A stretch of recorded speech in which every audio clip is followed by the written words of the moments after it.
Partie 2.4, les epics, les features et les user stories. Rappelons les exigences de SAFe en termes de fonctionnalité et de rédaction des spécifications techniques et fonctionnelles. Le premier haut niveau est l'epic. Un epic est un conteneur qui détient un ensemble de critères et d'initiatives qui vont permettre de développer la solution. Cet epic englobe les investissements les plus importants qui sont définis au sein d'un portefeuille. Les features découpent l'epic en plusieurs services qui vont répondre à ce besoin de l'epic. Chaque feature comprend un nom, une hypothèse de résultat et des critères d'acceptation. Une feature est en général dimensionnée et découpée pour être livrée pendant un programme incrément. Les user stories, elles, viennent découper les features. Ce sont des récits utilisateurs et permettent la compréhension du sujet en prenant la place de l'utilisateur lui-même.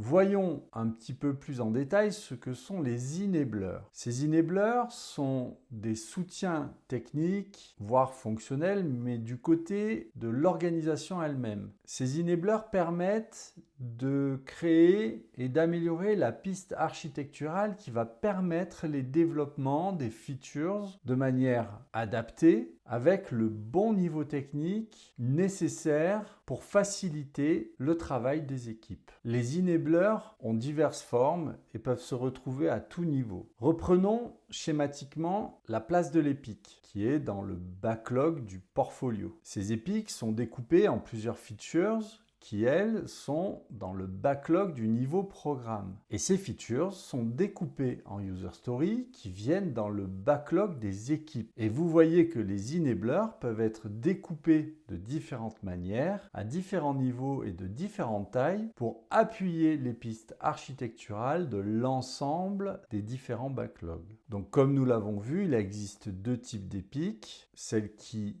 apportent de la valeur au niveau business et celles qui soutiennent la piste architecturale pour permettre aux futures fonctionnalités d'être délivrées de manière optimale au sein de l'organisation. Les epics au niveau du portefeuille sont transverses et couvrent en général plusieurs flux de valeurs dans le programme incrément. Les epics, au moment de leur rédaction et de leur analyse, nécessitent une analyse de rentabilité et nous disons que nous faisons du lean budgeting. Et c'est par ces termes et par ces actions que nous allons déployer un service qui sera un produit minimum viable. Ces epics sont portés par des propriétaires que nous nommons généralement les epic owners et qui sont approuvés dans le Lean Portfolio Management. Voyons de quelle manière les PO et les PM décrivent les features avec des outils du design thinking. Un des éléments qui va aider à comprendre les besoins utilisateurs est la Customer Journey Map.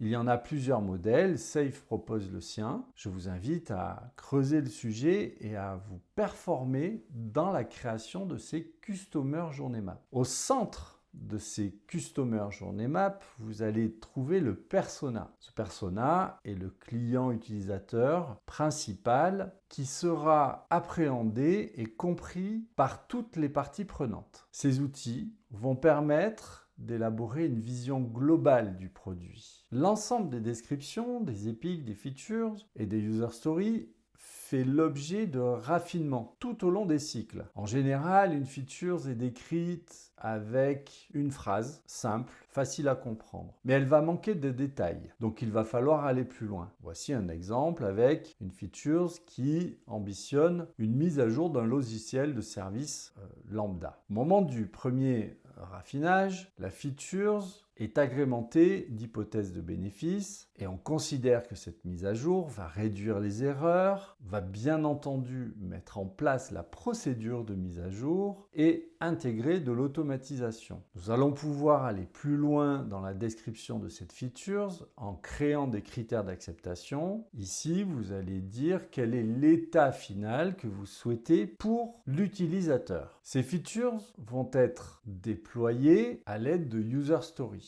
Les user stories viennent découper la feature en plusieurs petits incréments. Ces user stories apportent de la valeur et sont d'une complexité facile à estimer. La forme narrative est simple est facile à comprendre de la part des parties prenantes, que ce soit pour l'équipe agile ou bien les product owners, les product managers, les business owners et toutes les personnes qui gravitent autour du train. En général, une user story répond aux questions qui, quoi et pourquoi. Si les features en développement tiennent dans un programme incrément, les user stories tiennent dans une itération pour une équipe. Souvenez-vous de Scrum, en général, les sprints durent 2 semaines. Eh bien, une user story ne devrait pas être développée en plus de 2 semaines. Voici un exemple de découpage. Une feature qui a pour ambition de sélectionner un mode d'expédition pour une livraison quelconque, l'hypothèse de bénéfice, les utilisateurs peuvent choisir une méthode d'expédition en fonction du coût, la vitesse de livraison et le transporteur dédié. Une des user stories va pouvoir être, en tant qu'acheteur de livres, je veux voir le prix pour chaque méthode d'expédition pour ma commande actuelle afin de pouvoir choisir un mode d'expédition en fonction du prix. Vous voyez que la description de cette user story est claire, elle est simple, elle demande peu d'explications, même si pendant une sprint planning, c'est-à-dire une préparation du sprint, tous les développeurs vont pouvoir encore approfondir les sujets et questionner le product owner sur cette fonctionnalité. Et voici un exemple d'enabler story, c'est-à-dire un enabler qui est intégré dans un sprint et qui devrait être développé uniquement pendant la durée de ce sprint. Eh bien, il va falloir assurer un service technique pour pouvoir délivrer cette user story, c'est-à-dire de déterminer comment calculer les frais d'expédition. Cela se fait en interne et ne concerne pas directement les utilisateurs. Voici un exemple de rédaction d'Epic. Vous voyez que c'est une fiche détaillée, vous trouverez des exemples sur les différentes ressources que nous pouvons vous offrir. Et vous voyez un canevas de rédaction très classique qui désigne à la fois les personnes à qui on s'adresse, ce que veulent faire ces personnes, quelle est la valeur qu'elles attendent du service et de l'Epic, et également le côté concurrentiel, c'est-à-dire quelles sont les notions d'amélioration du contexte actuel que nous souhaitons apporter. Une Epic va toujours avoir en regard des indicateurs et des données qui vont permettre de vérifier si nous allons bien dans la bonne direction et si les attendus sont présents une fois que l'Epic sera délivré. Et nous voilà déjà à la prochaine activité. Vous allez pouvoir travailler sur la rédaction de features à partir d'Epic. Vous trouverez ici un exemple. Vous pourrez partager avec l'ensemble du groupe vos travaux et les livrables, notamment les différentes features que vous aurez rédigées. N'hésitez pas à poser des questions à vos formateurs certifiés qui ont l'expertise et l'expérience pour pouvoir délivrer de la valeur à travers des épiques, des features et des user stories. Parlons maintenant de l'estimation des épiques. C'est un travail qui semble fastidieux et complexe. En fait, il faut aller vers la simplicité. En général, nous utilisons les tailles de t-shirt S, M, L, XL, XXL pour évaluer des tailles d'épiques. La durée des épiques est estimée en utilisant une combinaison de la taille estimée des story points de l'épique et la vélocité historique du train concerné ou des trains concernés. Et nous allons évidemment prendre en compte la capacité que le train peut allouer à l'épique. Voyons en détail à quoi cela correspond. Il s'agit en général d'une série de raffinages qui va permettre d'évaluer l'ensemble de la complexité et des éléments que nous allons mettre en œuvre au sein des trains. En premier, le product manager va faire des préestimations relatives qui seront faites de manière très subjective.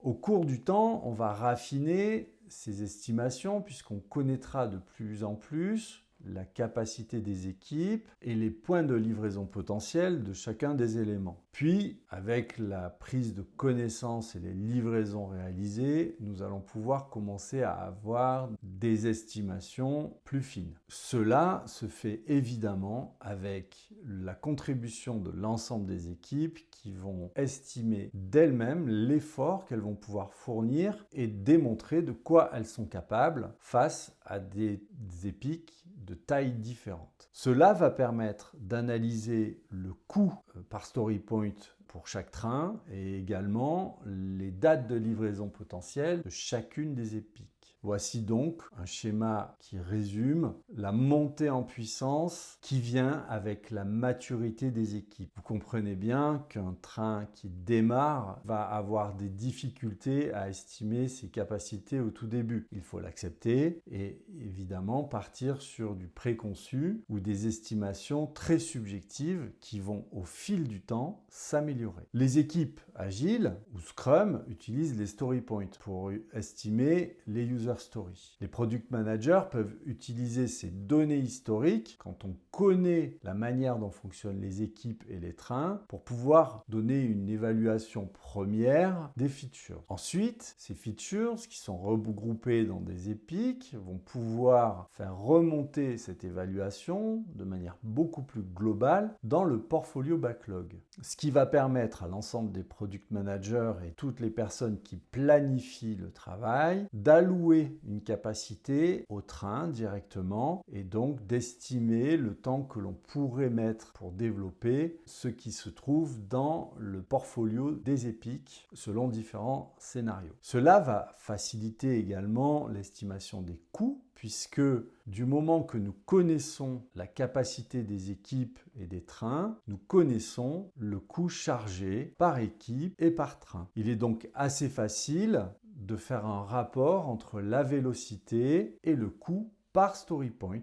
Voici un exemple très simple. Si une équipe a une vélocité moyenne de 40 points et que leur coût est de 40 000 € par itération, alors chaque story point coûtera environ 1 000 €. Et nous revenons sur l'ensemble des données qui nous ont permis d'estimer les coûts et d'estimer les dates de livraison.